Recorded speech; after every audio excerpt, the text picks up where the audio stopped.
Nós tivemos tantas coisas maravilhosas esta noite que eu acho que não precisamos de um sermão. E minha mensagem será breve. Mas eu quero que todos curvem suas cabeças para um momento de oração.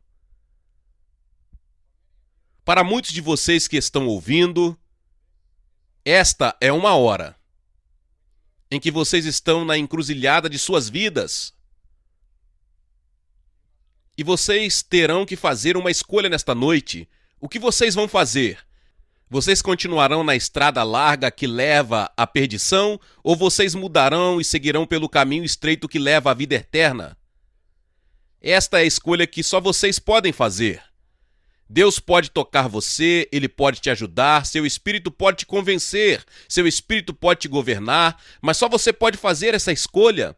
Deus te deu a habilidade de fazer esta escolha. Você é livre para escolher. No que diz respeito a aceitar ou rejeitar a oferta de Deus de perdão e céu, você tem que fazer esta escolha nesta noite.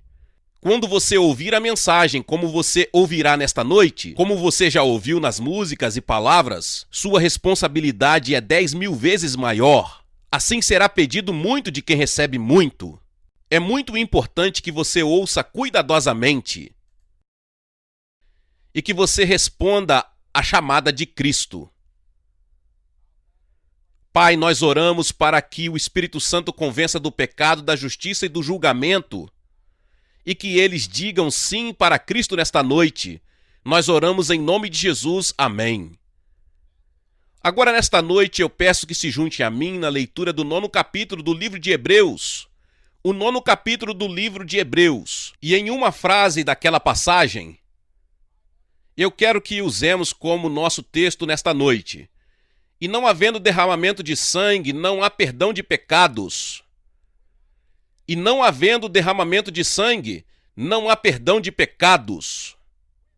Nós lemos recentemente nos jornais sobre os guardas vermelhos da China marchando pelas ruas de Pequim gritando um slogan.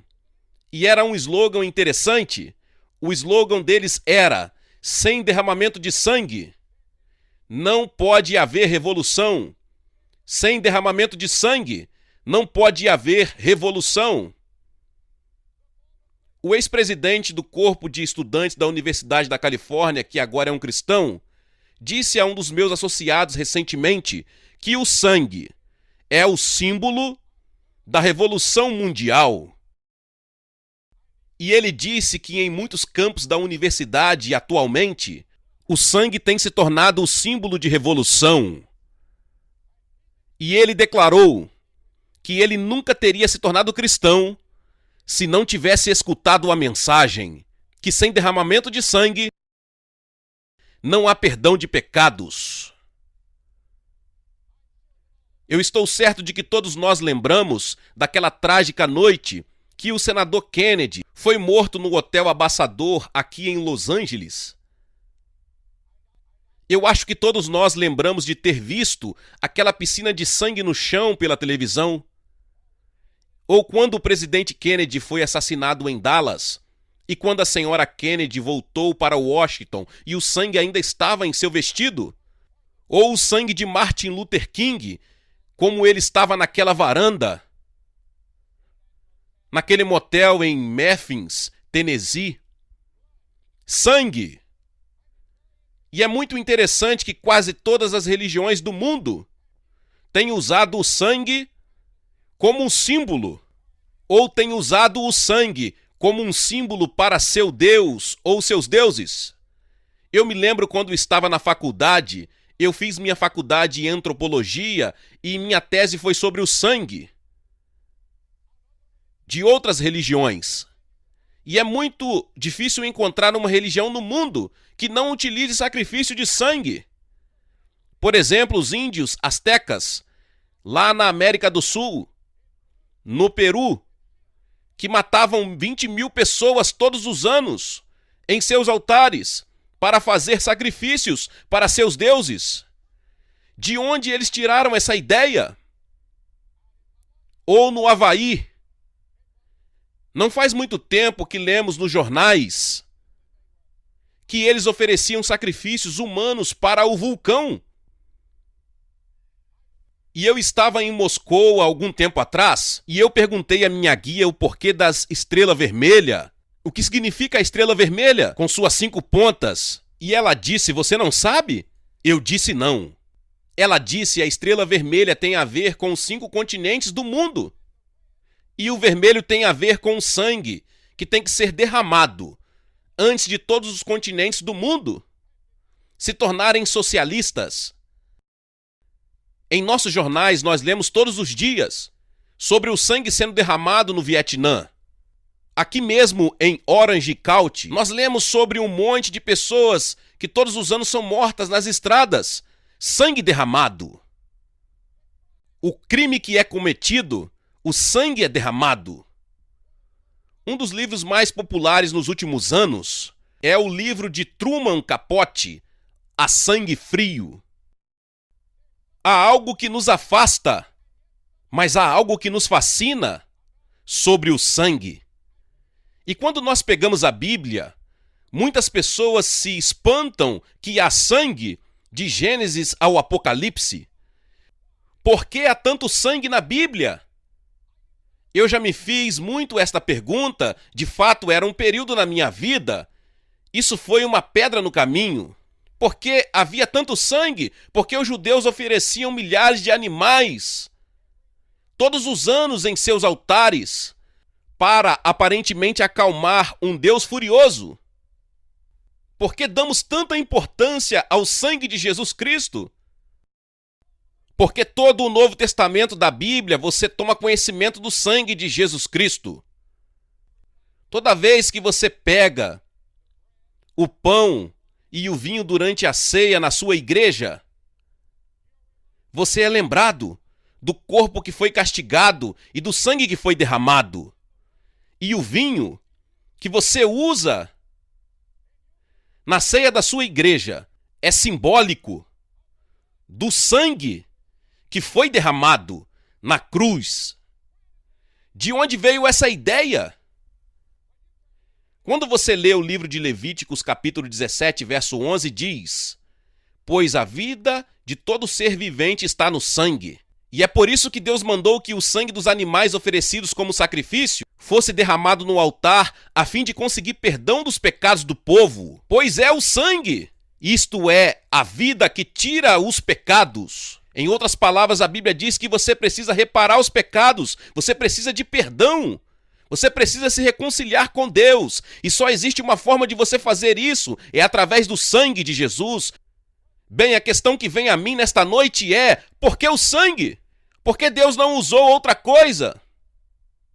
Por que Deus exige sangue? Sabe que a ciência ainda não descobriu o que a vida realmente é.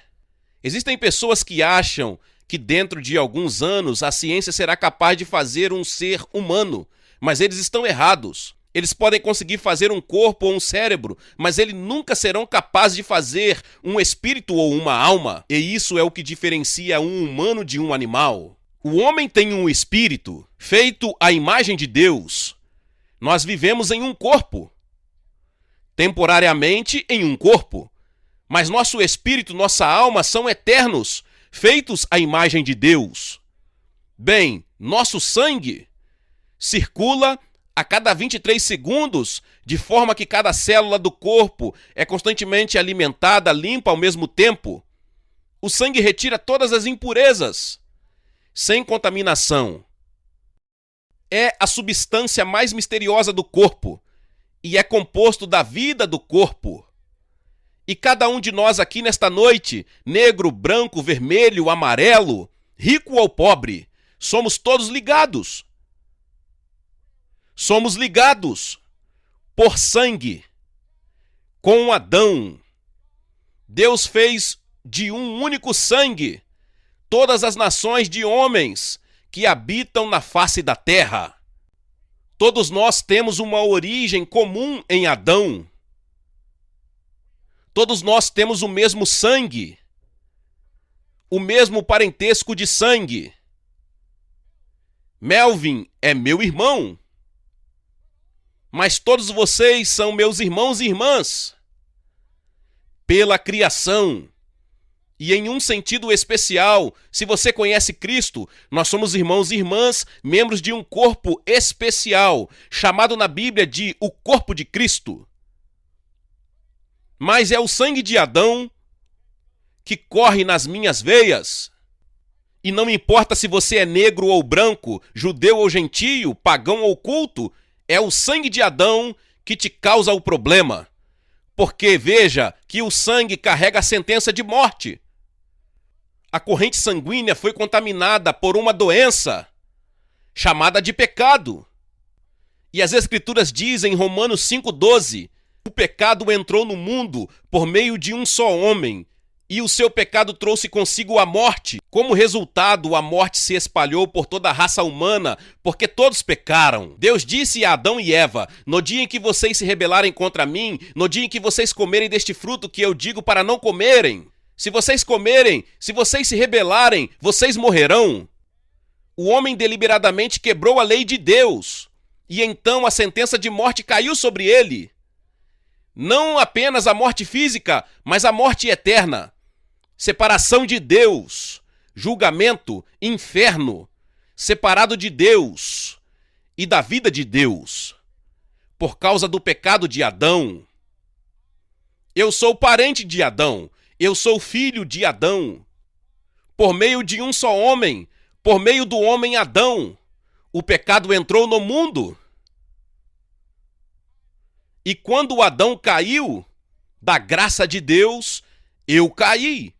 Quando Adão recebeu a sentença de morte, eu recebi a sentença de morte.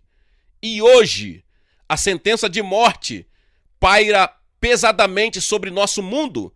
Cada cemitério testifica que cada pessoa tem de morrer uma vez. Mas essa é só uma morte.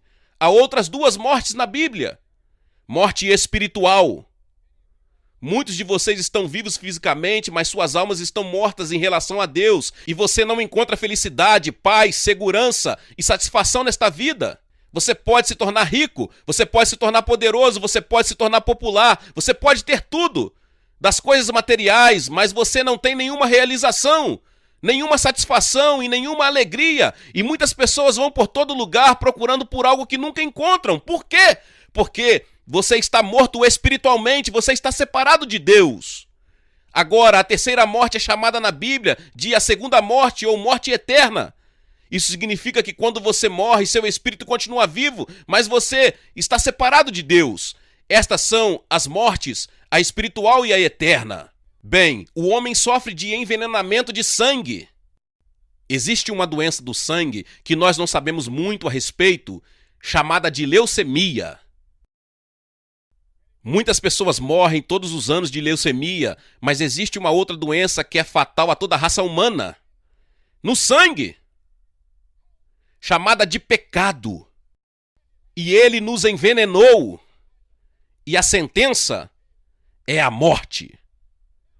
Bem, como nos purificamos dos nossos pecados?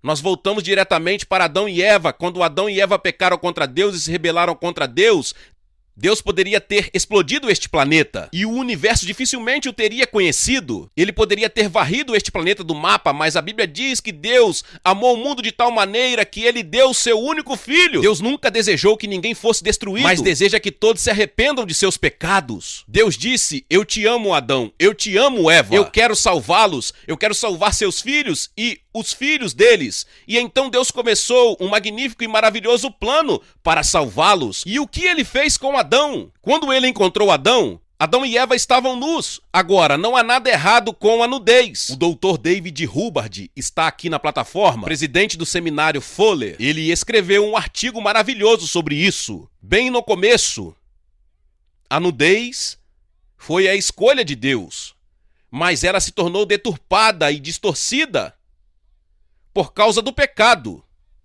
E o homem se vestiu envergonhado, porque então ele teve consciência. Ele não era mais inocente. E o homem se escondeu de Deus.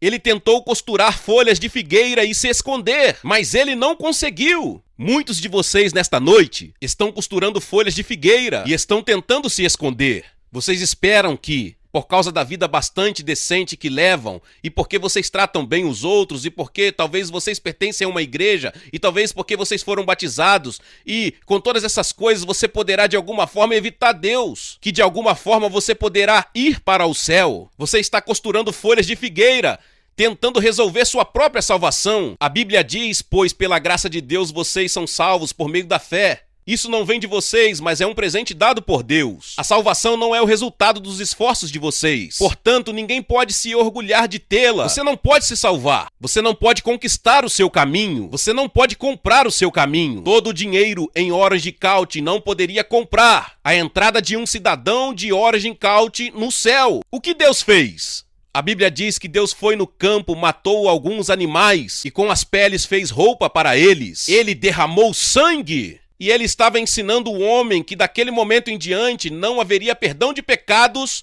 sem o derramamento de sangue. Vejamos Caim e Abel. Eles foram os dois primeiros filhos de Adão e Eva. Deus queria que eles o adorassem. E Abel trouxe um sacrifício de sangue. Caim trouxe um sacrifício de vegetais. Ele disse, eu vou trazer o melhor sacrifício que Deus já teve. E ele trouxe um sacrifício de vegetais. E é muito interessante, Deus rejeitou Caim e aceitou Abel. Porque Abel veio pelo sangue. E você pode ir de capítulo a capítulo através da Bíblia e você vai encontrar a mesma história. Quando Noé saiu da arca, a Bíblia diz, Noé construiu um altar para oferecer sacrifício a Deus, o Senhor. Ele pegou aves e animais puros, um de cada espécie, e os queimou como sacrifício no altar. Lembre-se da história de Abraão e Isaque. Abraão e Sara tinham esperado por um menino, e por um milagre um menino nasceu, e eles o chamaram de Isaque. E quando ele era apenas um garoto, Deus disse, Abraão, eu quero que você vá e ofereça a Isaque como um sacrifício no altar. Quantos de vocês pegariam seus meninos e enfiariam uma faca neles se Deus pedisse? E é isso que Deus pediu para Abraão fazer. Você diz, quão cruel, quão pagão, quão primitivo, quão bruto. Deus estava ensinando uma lição a Abraão. E sem questionar, Abraão pegou o seu menino e foram para o Monte Moriá, onde hoje Jerusalém está localizada. E lá amarrou seu filho sobre o altar, levantou sua mão com uma faca, e ele ia enfiar no coração de seu filho, sob o comando de Deus, quando Deus parou sua mão no ar. Abraão olhou de volta e viu um carneiro preso pelos chifres, no meio de uma moita. Abraão foi, pegou o carneiro e o ofereceu como sacrifício, em lugar de seu filho. Deus estava dizendo, Abraão, aquele carneiro deve ser oferecido no lugar do seu filho. Deus estava apontando para o dia, centenas de anos no futuro, quando ele ofereceria o seu próprio filho como o Cordeiro de Deus, que tira os pecados do mundo. Você se lembra daquela noite no Egito? Deus disse, eu vou destruir todos os primogênitos do Egito como julgamento. E ele disse, eu quero que todos vocês israelitas peguem um cordeiro e matem o cordeiro. E então peguem o sangue e passem no batente das portas. O sangue nos batentes das portas será um sinal para marcar as casas onde vocês moram. E eu verei o sangue e então passarei por vocês sem parar. E então não trarei o julgamento para nenhuma casa que tenha o sangue lá. Não é quando eu olhar suas boas intenções, não é quando eu olhar para suas lágrimas, não é quando eu olhar para suas obras. Eu passarei por vocês sem parar quando eu olhar o sangue. E eu posso ver aquela noite no Egito, um pai, ele mata o cordeiro, ele coloca o sangue no batente da porta. E então a pequena família se junta para comer e o filho mais velho está muito tenso e muito nervoso. E ele diz, pai, eu não tenho vivido uma vida muito correta. E pai, eu falei com o Senhor e falei com Deus e eu não tenho sido muito religioso. Mas pai, tem certeza de que o sangue é suficiente? Tem certeza de que o sangue está lá? E o pai olha para o seu filho mais velho e diz: filho, Deus não disse quão bom você deveria ser. Ele disse: quando eu vir o sangue, eu passarei por vocês sem parar. E naquela noite, cada família israelita foi salva. Se o sangue estivesse lá. Aí você diz: isso é bobagem. Isso é exatamente o que a Bíblia diz sobre a cruz de Cristo. Quando Cristo morreu na cruz e derramou seu sangue por todos os nossos pecados, nós dizemos: isso é bobagem, isso é ridículo. Nós tentamos explicar, tentamos racionalizar. Nós não somos capazes. A Bíblia diz que para o mundo pagão, para o mundo que está longe de Cristo, é loucura, é ridículo, é estupidez, é idiotice. Pois aquilo que parece ser a loucura de Deus é mais sábio do que a sabedoria humana. Porque Deus escolheu o sangue.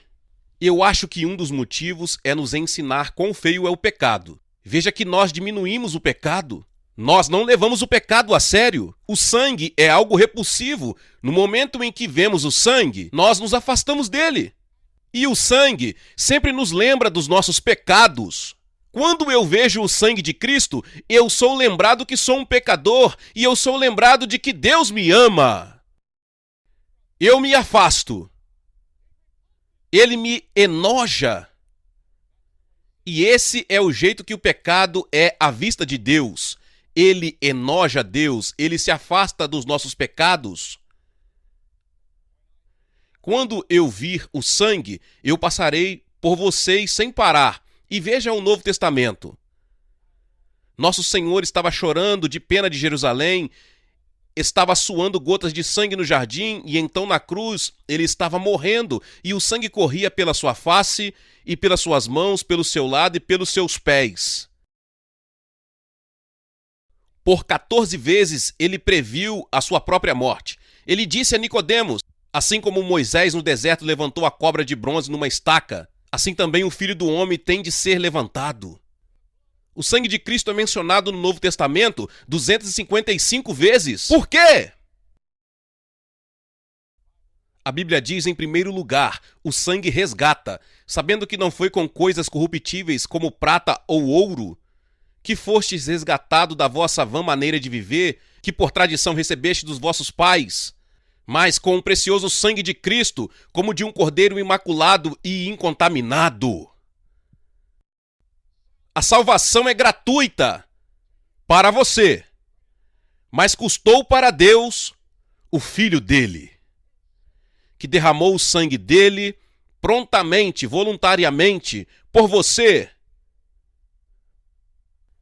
E a palavra resgate significa comprar de volta. Por que você precisa ser comprado de volta? Porque a Bíblia diz que você é um escravo do pecado. Quem peca é escravo do pecado. Disse Jesus em João 8,34. Quanto de vocês aqui nesta noite são escravos de algum hábito? São escravos do orgulho? São escravos da inveja? Escravos do preconceito? Você não tem que ter preconceito contra os negros. Você gostaria de se libertar disso, mas você tem. Escravo de algum secreto, pecado sexual, que ninguém sabe nada a respeito. Você gostaria de se libertar, mas você não consegue. Você está ligado. Escravo de alguma droga. Você tenta esconder, mas está lá e você sabe. Aquela coisa secreta bem lá no fundo, você é escravo. Você não consegue se libertar. Jesus disse que nós somos escravos do pecado, e ele disse: eu vim para te comprar de volta, e eu dei o meu sangue para te comprar de volta. E ele pode te libertar nesta noite. Ele pode te dar paz, alegria e certeza que você nunca conheceu antes, se você deixá-lo. Você se lembra do livro Escravos do Desejo, de Somerset Maugham? Como você rejeita Deus e se torna escravo do pecado? Quantos de vocês aqui nesta noite têm feito o mesmo? Vocês não rejeitaram Deus abertamente, como Somerset Maugham fez, mas através da sua vida, pelo seu jeito que você vive e pelas suas atitudes, você realmente o rejeita. E você é um escravo nesta noite. Você gostaria de se libertar. Ele morreu para libertar você. Segundo ponto, a Bíblia ensina que nós somos declarados justos pelo sangue de Cristo. Romanos 5:9, fomos declarados justos pelo sangue de Cristo. Com toda certeza, por meio dele, seremos salvos da ira de Deus. O que significa ser declarado justo? Significa ser declarado justo. Como se eu nunca tivesse pecado. Ser colocado ao lado de Deus como se nunca tivesse cometido nenhum pecado. Bem, pense sobre isso por um momento. Deus não apenas te perdoa. Você gostaria de ser perdoado, mas ele faz mais do que isso, ele te declara justo. Como se o pecado nunca tivesse sido cometido. E isso é feito pelo sangue de Cristo. Somos declarados justos pelo sangue de Cristo. Não me pergunte como, eu não sei. Eu aceito isto pela fé. E eu quero te dizer uma coisa. Quando eu chegar na entrada do céu, eu não vou dizer, Senhor, meu nome é Billy Graham, eu era aquele pregador lá em Anaheim. Eu vou dizer, Senhor, estou aqui alegando nada além do sangue. Esta é a minha única senha. A cruz, onde minha salvação foi realizada. Mais do que perdão, Deus te faz nesta noite mais limpo e puro do que qualquer virgem que já viveu à sua vista. Quando você estiver diante de Deus, a Bíblia diz, ele não pode nem mesmo se lembrar dos seus pecados. Pense nisso. Você pode se lembrar deles, mas Deus nem mesmo se lembra deles. Você é declarado justo, como se você nunca tivesse cometido nenhum pecado. E então a Bíblia diz que o sangue nos faz todos iguais. Uma língua, um idioma, uma raça. Percebe que quando você vem para Cristo, você se torna membro de um único corpo. Que maravilhoso é ser membro do corpo de Cristo. De todas as línguas do mundo e todas as raças do mundo, Deus neste momento está reunindo pessoas pelo seu nome. E eles estão lá aos milhares e de lugares que você nunca sonhou. E se a porta pode ser aberta, enquanto Deus olha para a China, nós pensamos que a China hoje é um campo missionário fechado. Mas se você pudesse ver a China como Deus vê, você veria que Deus tem o seu povo aqui, lá e em todo lugar. E eu suspeito que um dia, quando a cortina for levantada, nós escutaremos histórias de avivamento na China que o mundo não conhecia. E eu tenho certeza que isto é verdade na Europa Oriental esta noite. Deus está trabalhando. Nós somos membros do mesmo corpo. E quando eu encontro cristãos, neste verão passado eu encontrei cristãos de cada país da Europa Oriental. Eu encontrei alguns da Rússia, encontrei alguns da Checoslováquia, da Bulgária e da Romênia e da Hungria. Eu encontrei cristãos de todos aqueles países, exceto da Albânia. E eu estava lá, irmão, no momento que eu os encontrei. De fato, no momento que eu os encontrava um deles, eles começaram a chorar. Era muito emocionante ver isso. E quando eu falei para milhares de líderes na Europa Oriental, neste último verão, eles choravam toda vez em que eu falava com eles. Histórias de avivamento. Membros do mesmo corpo. Eu não conseguia falar o idioma deles, mas eu era membro do mesmo corpo. Nós estávamos unidos, nós éramos irmãos de sangue, pelo sangue de Cristo.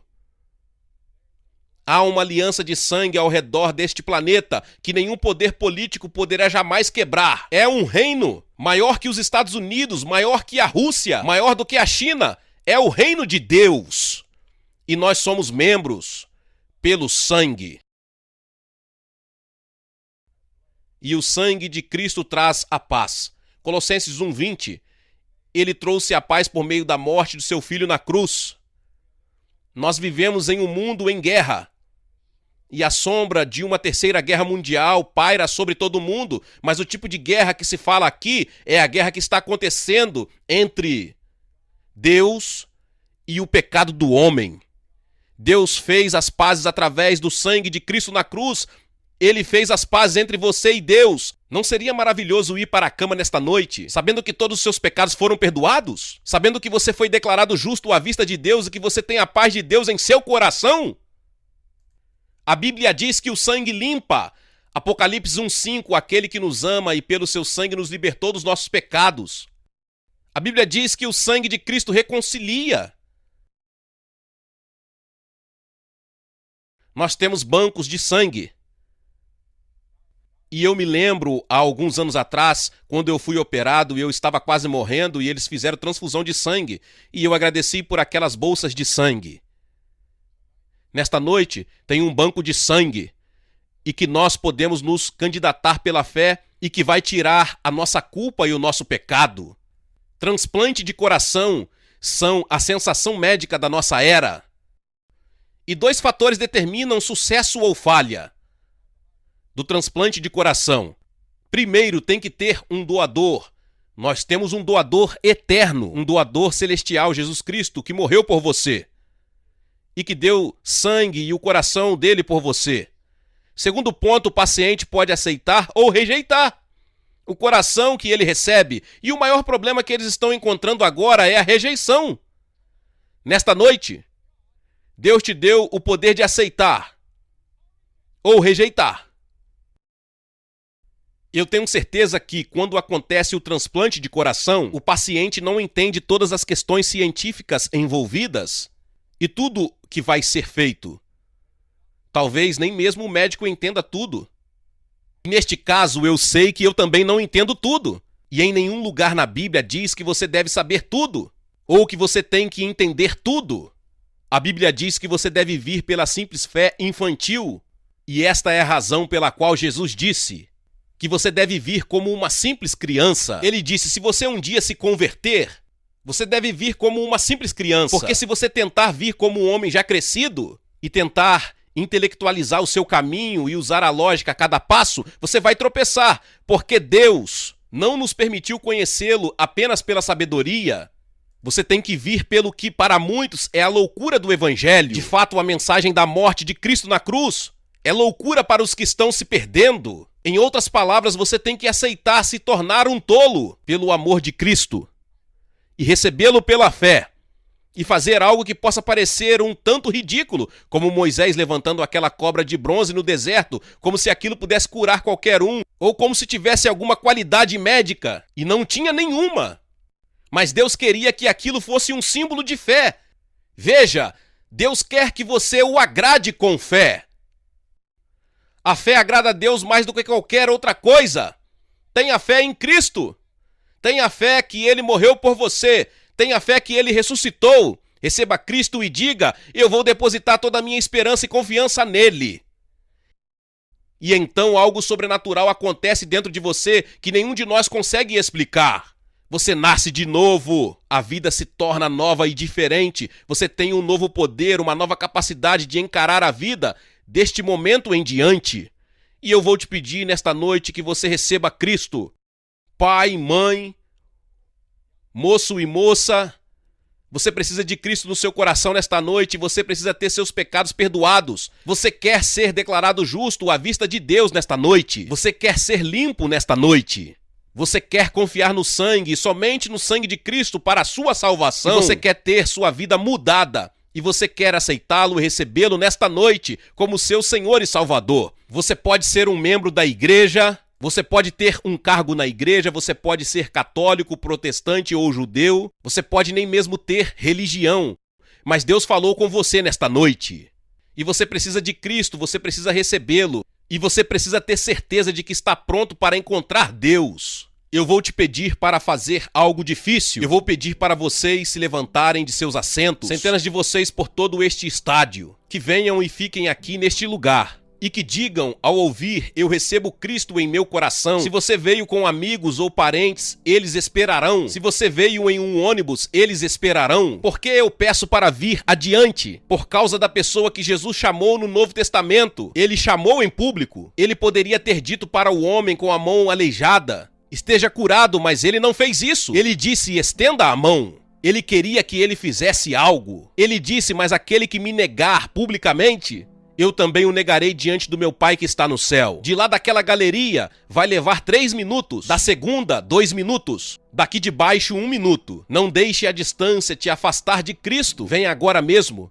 Homens, mulheres e jovens, centenas de vocês, levantem-se. Se você veio com um amigo, traga-o com você e venha. Apenas levante-se e venha. E depois que todos vocês vierem, o que nós vamos fazer? Eu vou dar uma palavra para vocês, eu vou orar por vocês, vou te dar um livro, um conselheiro vai falar com vocês e então você poderá voltar e se juntar aos seus amigos. Isso é tudo, muito simples, mas muito importante. Pode ser a mudança da sua vida, iniciar a vida em uma nova direção. E eu vou pedir para ninguém deixar o estádio, apenas permaneça quieto e em oração. Muitas pessoas já estão vindo. Levante-se e venha rápido, agora mesmo.